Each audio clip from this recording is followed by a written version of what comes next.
Alors en manchette aujourd'hui, François Legault rappelle qu'il pourrait reculer en matière de déconfinement si la population cesse d'être prudente et les inondations peuvent laisser des traces, et pas seulement dans les résidences.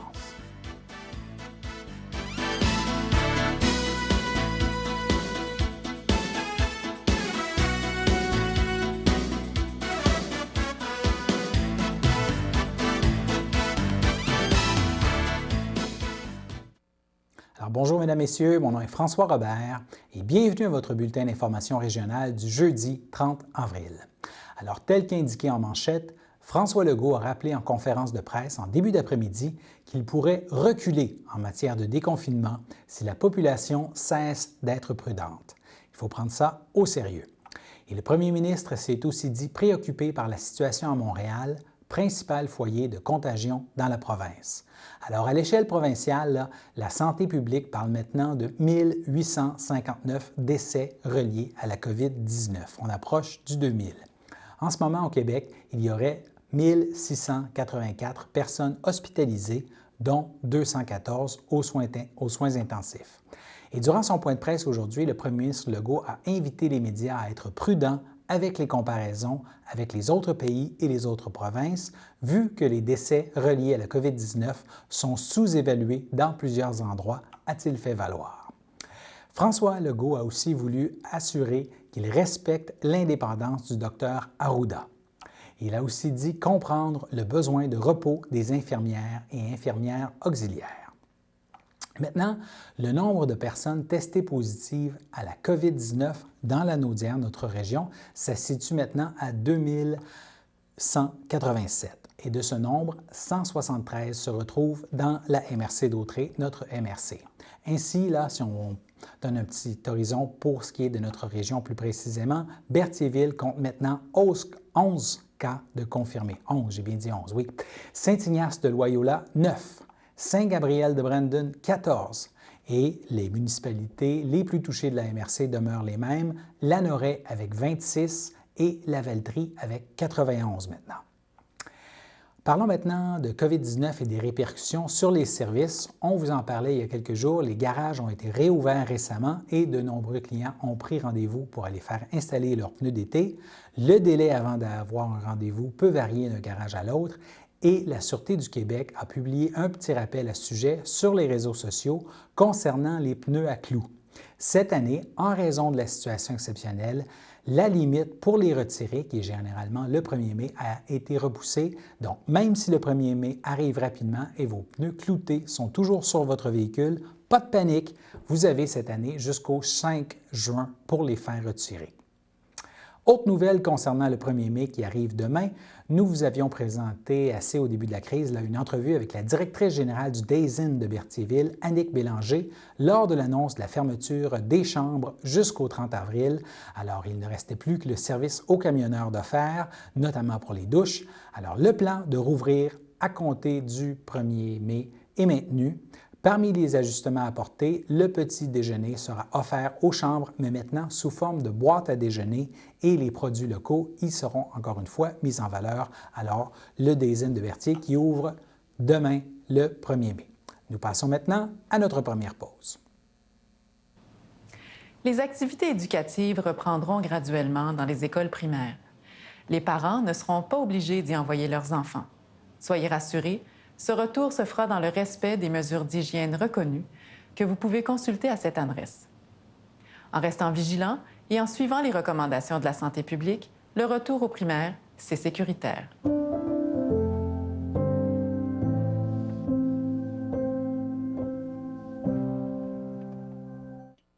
Merci aux organismes communautaires autonomes pour les activités offertes en ce temps de pandémie. La table régionale des organismes communautaires autonomes de la Naudière aimerait souligner le travail réalisé par les travailleurs, les travailleuses, les bénévoles et les personnes impliquées au sein de ces 199 organismes membres. Pour briser l'isolement, ces groupes ont créé des cercles de partage, des réseaux d'échange sur les médias sociaux. Ils offrent des activités interactives en ligne où les membres peuvent se voir quand même, envoient des activités, du matériel pour que les membres puissent continuer à pratiquer les activités. Ils organisent même des 5 à 7 virtuels pour garder le contact entre eux. L'Action communautaire autonome pour un monde qui nous ressemble.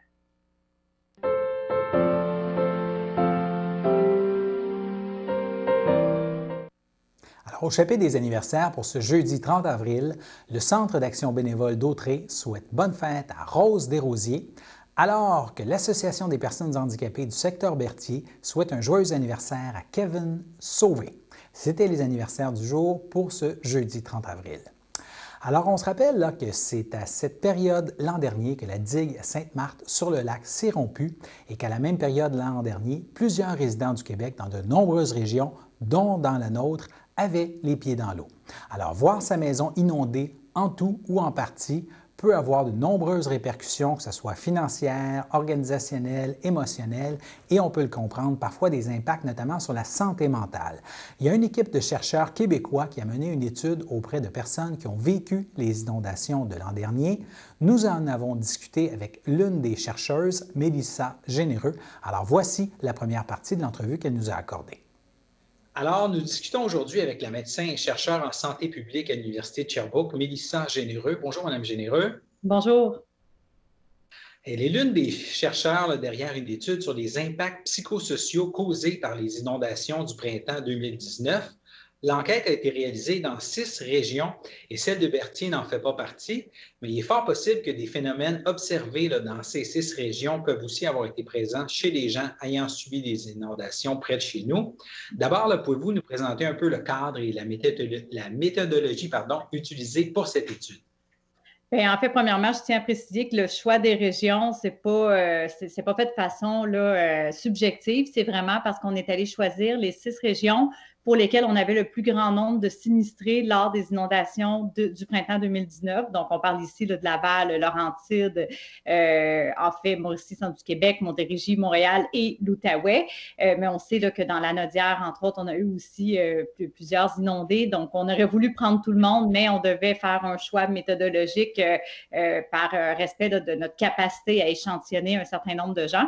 Donc, justement, parlant de ça, ce qu'on a fait, c'est qu'on a demandé à la sécurité publique de nous sortir tous les codes postaux de ces 6 régions-là où on avait eu au moins un sinistré des inondations. Donc, on s'est retrouvé avec environ 1000 codes postaux. Et de là, on a sorti la liste de toutes les adresses dans ces codes postaux-là, que ce soit des adresses inondées ou pas.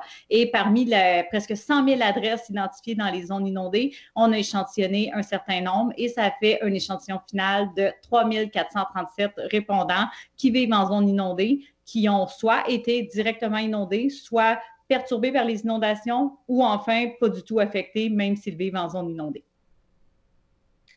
Qu'est-ce que vous avez cherché à savoir chez ces gens-là surtout? En fait, on a été beaucoup inspiré de toute une littérature, des études qui ont été faites au niveau d'anciennes catastrophes, que ce soit au Québec ou ailleurs dans le monde. Je pense notamment à la tragédie de lac Mégantic. Certains pourraient dire, c'est quoi le rapport entre les inondations et la tragédie de lac Mégantic? Mais croyez-moi, il y en a beaucoup. Dans les deux cas, on parle d'une catastrophe, d'un sinistre majeur qui vient causer beaucoup de stress, beaucoup de pertes, autant sur le plan financier, matériel, qu'évidemment sur le plan humain.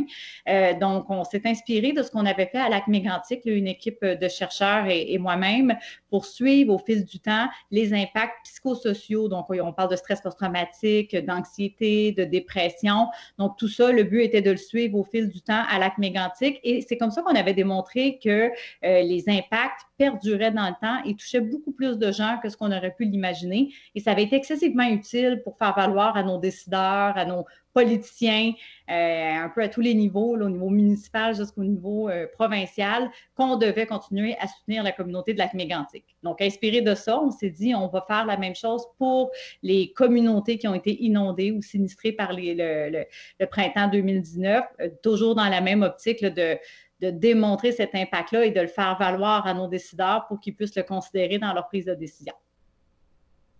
Est-ce qu'il y a un certain nombre de profils types qui se dessinent parmi les personnes sinistrées? Définitivement. Premièrement, au niveau à quel point on a pu avoir été affecté par les inondations, c'est sûr qu'on a créé 3 catégories assez distinctes. Donc, les gens qui disent avoir eu de l'eau à l'intérieur du domicile. Donc, vraiment dans des pièces habitables, ils ont eu de l'eau. Ça, c'est à peu près 10 de nos 3437 personnes. Ensuite, on a un autre 36 des gens qui n'ont pas eu de l'eau dans leur domicile, mais qui ont été perturbés. Donc, ils peuvent avoir eu de l'eau sur le terrain. Peut-être que dans les rues, peut-être qu'ils ont été évacués de façon préventive ou simplement le fait d'avoir perdu l'accès à leur poste ou à l'électricité. Donc, c'est tout ce genre de perturbations-là qui viennent, veut pas, affecter le moral, le psychologique. Et finalement, notre groupe des non-affectés, donc ni perturbés ni inondés. Et ce qui est intéressant, c'est qu'une fois qu'on a créé ces trois, si on veut, catégories-là différentes d'exposition aux inondations, on a pu comparer entre ces trois groupes-là le niveau d'anxiété, le niveau de dépression et le niveau de stress post-traumatique. Et là, clairement, le profil est très, très, très différent selon les trois groupes. Pouvez-vous nous en brosser un portrait? Oui, je ne veux pas trop tomber là, dans la multiplication des statistiques parce que des fois, ça devient étourdissant. Mais ce que je peux vous dire peut-être d'entrée de jeu, c'est que dans notre groupe, évidemment, qui sont les inondés, donc ceux qui ont été le plus affectés par les inondations, on est à près de la moitié d'entre eux qui vont rapporter des symptômes assez sévères, donc modérés à sévères de stress post-traumatique. Donc, plus précisément, c'est 44 d'entre eux qui rapportent un trouble de stress post-traumatique probable. Ensuite, on en a 21 qui rapportent un trouble anxieux probable et 20 un trouble dépressif ou un trouble de l'humeur probable. Donc, c'est vraiment très élevé. Si on compare avec notre groupe qui est non affecté, là, qui représente un petit peu plus monsieur, madame, tout le monde, on voit que ces proportions-là sont évidemment beaucoup, mais beaucoup plus basses. Et c'est sûr que le stress post-traumatique est pratiquement absent lorsqu'on n'a pas été affecté par les inondations. Mais par contre, pour les troubles anxieux et de l'humeur, ça peut être dû à toutes sortes de causes. Donc, on est plus dans les niveaux de entre 5 et 10 là, mais jamais à hauteur de 20 Donc, bref, l'écart est très grand, ce qui vient appuyer un peu notre hypothèse de départ, comme quoi les inondations viennent engendrer plusieurs impacts au niveau psychologique. Et à la lumière de votre étude, qu'est-ce qu'on devrait faire différemment à l'avenir, compte tenu de ce qu'on a appris par cette étude-là? Mais en fait, vraiment plusieurs choses, parce que là, c'est sûr qu'on a regardé les impacts psychologiques d'une part, mais on a aussi regardé les stresseurs, parce qu'on ne veut pas juste dire que les gens ne vont pas bien, mais on va essayer de comprendre pourquoi. Donc, dans les différents stresseurs qu'on a pu mettre en cause, oui, les stresseurs qu'on dit primaires, qui sont liés à l'inondation elle-même, donc à quel point les eaux ont monté haut chez vous, à quel point vous avez perdu beaucoup sur le plan matériel. Vous ne serez pas surpris si je vous dis que ça a été directement en lien avec les problèmes psychologiques. Donc, plus les eaux ont monté haut, plus on a perdu beaucoup sur le plan financier ou matériel, plus les gens étaient stressés et dépressifs, ça va de soi. Par contre, ce qu'on a aussi regardé, c'est les stresseurs qu'on appelle secondaires. Donc, des stresseurs sur lesquels on a peut-être un peu plus de contrôle comme société. Donc, le stress qu'on vit comme sinistré une fois que les inondations sont arrivées. Donc, une fois que les eaux se sont retirées et que là, on doit retourner à la normale, bien, les gens ont à rénover, ont à nettoyer, ont à appeler la Croix-Rouge, à se relocaliser des fois pendant un certain temps. Donc là, il faut appeler la Croix-Rouge, il faut appeler les assurances. Des fois, il faut faire un prêt bancaire. Il faut certainement appeler le ministère de la Sécurité publique pour ouvrir un dossier d'indemnisation. Évidemment, on appelle notre ville, l'inspecteur municipal pour faire tel travaux. Donc, ça fait vraiment beaucoup de gens à contacter. Et ce sont tous des gens qui, habituellement, ne se parlent pas vraiment entre eux. Donc, il y a un poids hyper lourd, qui est ce qu'on appelle un stresseur secondaire, qui est au niveau des processus administratifs, puis le stress financier aussi, évidemment, qui s'ensuit.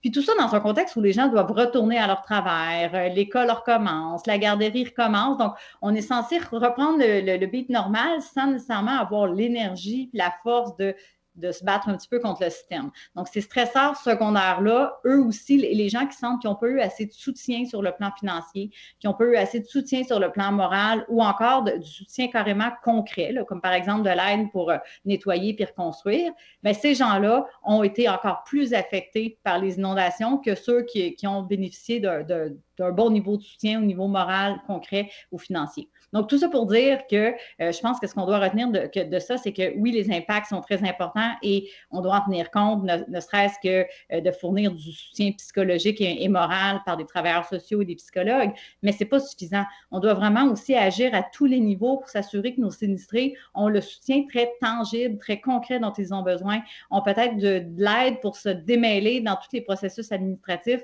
et évidemment, on ne le dira jamais assez, s'assurer que les sinistrés aient un soutien financier à la hauteur de leurs besoins en lien avec les pertes qu'ils ont. Alors, nous vous présenterons la suite de cette fort intéressante entrevue au cours des prochains jours. Cela dit, cette année s'annonce moins mauvaise que la dernière en termes d'inondations dans la région, du moins selon la mairesse de l'Île-du-Pas, Marie-Pierre Aubuchon. Mais il était tout de même important pour les élus de la municipalité de se rencontrer en avril, même à huis clos, pour faire cheminer des dossiers, surtout là, en cette période de coronavirus et avec des risques d'inondation. Elle nous parle un peu là, de la surveillance des inondations et de la préparation dans la municipalité. On l'écoute. Aussi, surtout là, dans cette période qui est à la fois sensible à cause du coronavirus, mais aussi puisque c'était une période propice aux inondations. Et donc, on devait être préparé. Les rencontres sont absolument nécessaires pour pouvoir être prêt à ces éventualités-là. Mais on est content de voir que cette année, là, pour l'instant, les inondations, c'est très stable, rien au-delà de la normale. Vous attendez à ce qu'il y ait, somme toute, peu d'inondations, si je comprends bien? Pardon, je n'ai pas bien compris la... Vous attendez à ce qu'il y ait, somme toute, peu d'inondations cette année de la façon que c'est parti, là? Oui, c'est ça, exactement. Donc, on voit là qu'il y a une stabilité. Je sais qu'on a annoncé quand même à plusieurs reprises là, que vous cherchiez des gens pour remplir des sacs de sable au cas. Est-ce que quand même vous avez beaucoup de citoyens qui ont répondu à l'appel et plusieurs sacs de sable de prêt au cas? Oui, donc en fait, ça, c'était un défi aussi, puisqu'à l'île du Pas, ici, on est tissé serré, si on peut dire ça comme ça. On a vraiment un sens de communauté, de vouloir aider son prochain. Donc, plusieurs ont répondu à l'appel pour l'ensachage des sacs de sable. Ensemble avec nos employés municipaux aussi, on a été capable d'ensacher environ 600 sacs. C'est certain qu'on devait encore là faire preuve là, de responsabilité en respectant les distances sociales, mais je peux dire que ça fait du bien de pouvoir en ces temps-ci là, justement être actif, mais aussi proactif pour notre milieu. Et bon, l'ensachage de sable, donc, était vraiment en prévention pour les gens qui en auraient besoin pour protéger leur immeuble. On rappelle cependant que c'est la responsabilité du citoyen de se préparer là, à les conditions qui arrivent au printemps et que l'aide municipale, c'est un atout là, si jamais ça déborde le normal. Et heureusement, on voit que les gens étaient bien préparés en combinaison aussi bien, dans les milieux où les inondations sont récurrents. Et sinon, dans les endroits où il aurait pu avoir besoin de sacs de sable, cette année, ça n'a pas été nécessaire comme à l'année dernière et en 2017, par exemple. Donc, on est heureux de les avoir gardés, nos sacs de sable. Ils sont encore là puisqu'on est encore en période d'inondation, mais on croit qu'on n'en aura peut-être pas besoin, puis ça serait une bonne chose. Pour l'instant, d'après ce que j'ai pu apercevoir, c'est surtout le coin de la rue des Chalets ou Louis-Haute. Oui, c'est ça. Donc, la rue des Chalets, c'est des inondations là, récurrentes à chaque année. Les citoyens qui habitent sont habitués, ils sont, je peux dire, immunisés en quelque sorte contre le niveau d'eau qui monte. Ils sont très bien organisés, même pour le transport, pour sortir de leur demeure, pour, par exemple, aller faire l'épicerie ou aller à leur lieu de travail, là. Donc, ça va bien. On est en contact avec eux pour s'assurer que tout va bien là, chez ces gens-là.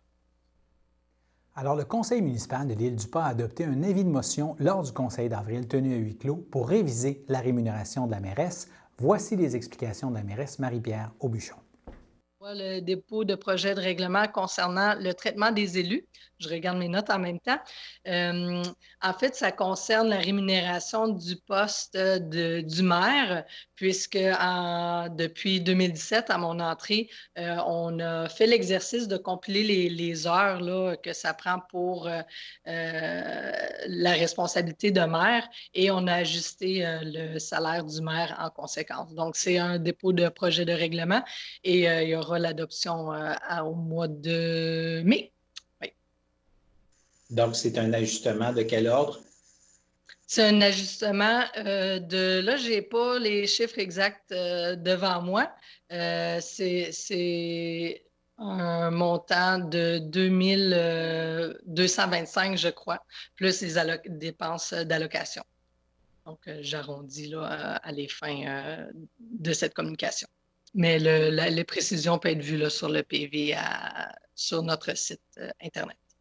Et pour qu'est-ce qui est du traitement des élus, est-ce qu'il y a une modification pour qu'est-ce qui est des conseillers ou si eux, ça reste semblable? En fait, il y a une autre disposition dans ce règlement-là qu'on a changé.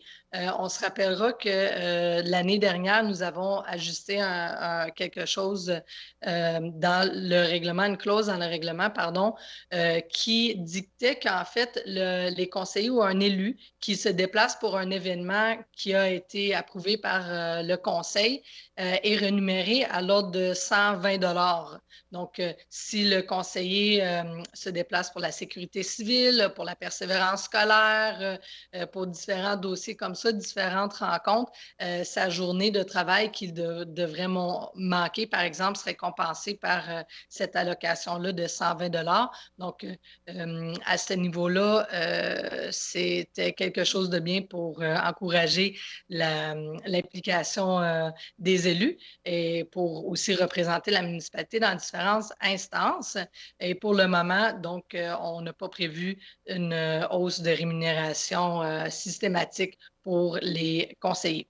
Et c'est tout conforme à la disposition de la loi. J'ai oublié de mentionner aussi que dans ce règlement-là, concernant le traitement des élus, il y a aussi une clause qui a été ajoutée pour les mesures d'urgence, les mesures exceptionnelles, c'est-à-dire en temps exceptionnel, si les élus ont à déborder de leurs tâches habituelles, leurs compétences même d'élus, ben, il y a une clause qui permettrait de rémunérer les personnes là, pour le travail, pour le temps qui serait donné durant cette période exceptionnelle-là. Donc, on ne peut pas imaginer, par exemple, que dans une période comme celle-ci où on vit des difficultés, peut-être un surplus de travail causé par la COVID, les ajustements qu'on doit faire, une présence plus accrue au bureau, peut-être plus de rencontres téléphoniques pour rester au courant au fur et à mesure. Ça serait une disposition qu'on pourrait utiliser dans ce règlement-là pour venir compenser les élus qui travaillent sur des dossiers en particulier, par exemple. Oui. Dont vous avez parlé, là, qui a été ajouté l'an dernier pour le traitement des élus, pour les conseillers sur les déplacements, est-ce que ça s'applique aussi pour le maire? Oui, c'est un règlement pour les élus. Donc, l'élu étant le maire et les 6 conseillers. Oui. La prochaine séance du conseil devrait à nouveau être à huis clos? Absolument, oui. Jusqu'à nouvel ordre. Est-ce que là, les avis de motion que vous avez passés, vous allez adopter ces motions-là lors du prochain conseil? C'est l'intention, oui. Généralement, là, quand c'est concernant, entre autres, le traitement des élus, c'est quelque chose qui fait souvent beaucoup réagir les gens. Est-ce qu'il ne serait pas préférable d'attendre pour une motion comme ça que les gens puissent aller au conseil physiquement et s'exprimer?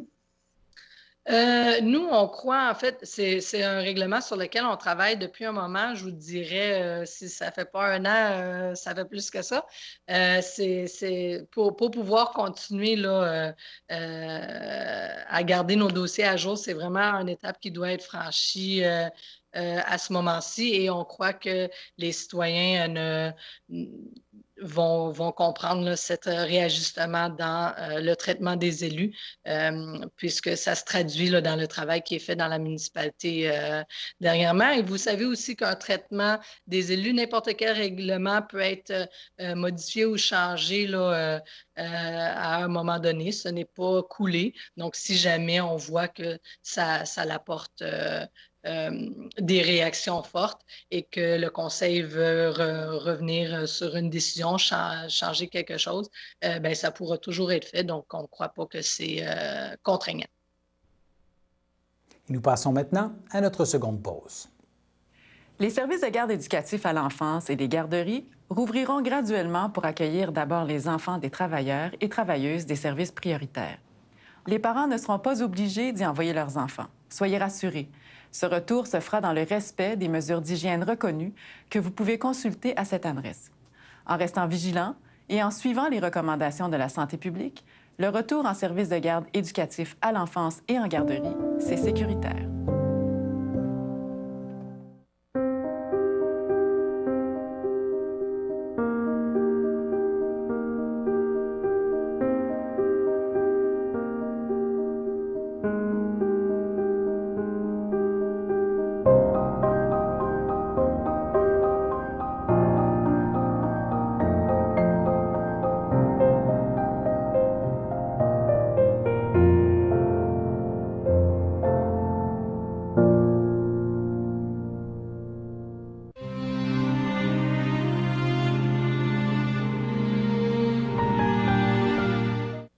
Au centre hospitalier Pierre-le-Gardeur, le 19 avril, à l'aube de ses 76 ans, est décédée Mme Louise Lontin, demeurant à Saint-Gabriel-de-Brandon.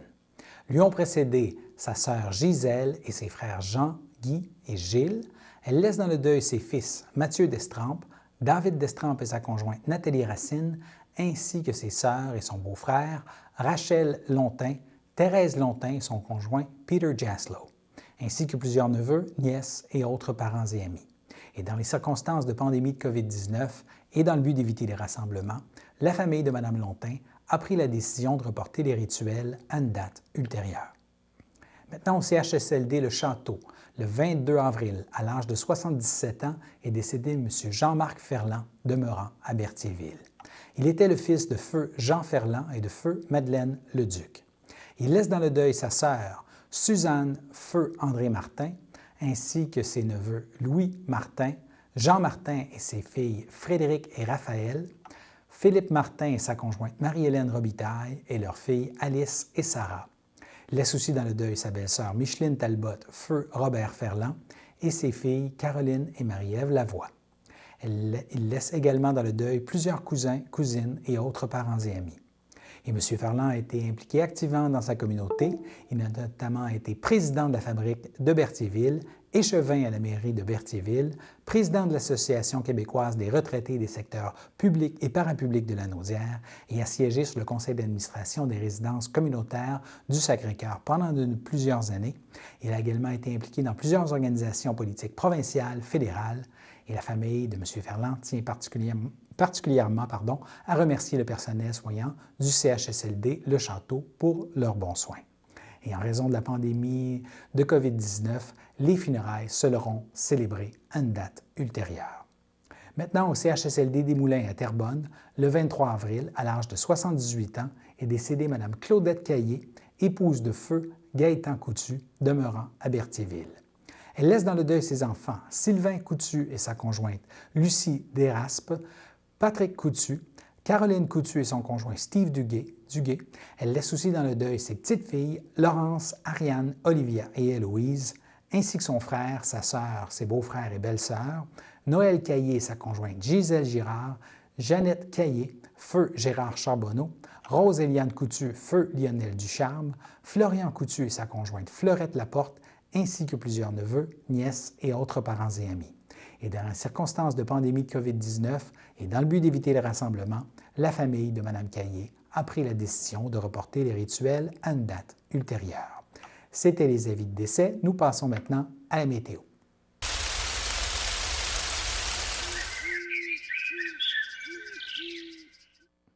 Alors, jeudi soir, ce sera nuageux avec 70 % de probabilité d'averse. La température prévue de 12 degrés Celsius. Dans la nuit de jeudi à vendredi, de la pluie est à nouveau au menu et la température devrait baisser un peu et se retrouver autour de 9 degrés. Vendredi matin, d'autres averses sont prévues et le mercure fera pratiquement du surplace autour de 10 degrés Celsius. En après-midi, un mélange de nuages et d'averses avec 12 degrés Celsius. Alors voilà, c'était vos informations sur les ondes de CTRB. Revenez-nous demain pour un dernier bulletin d'information régionale de la semaine et bien sûr, un gros merci de continuer de nous suivre, même en période de pandémie. Prenez soin de vous, soyez prudents et on se retrouve demain. Merci.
Sachez que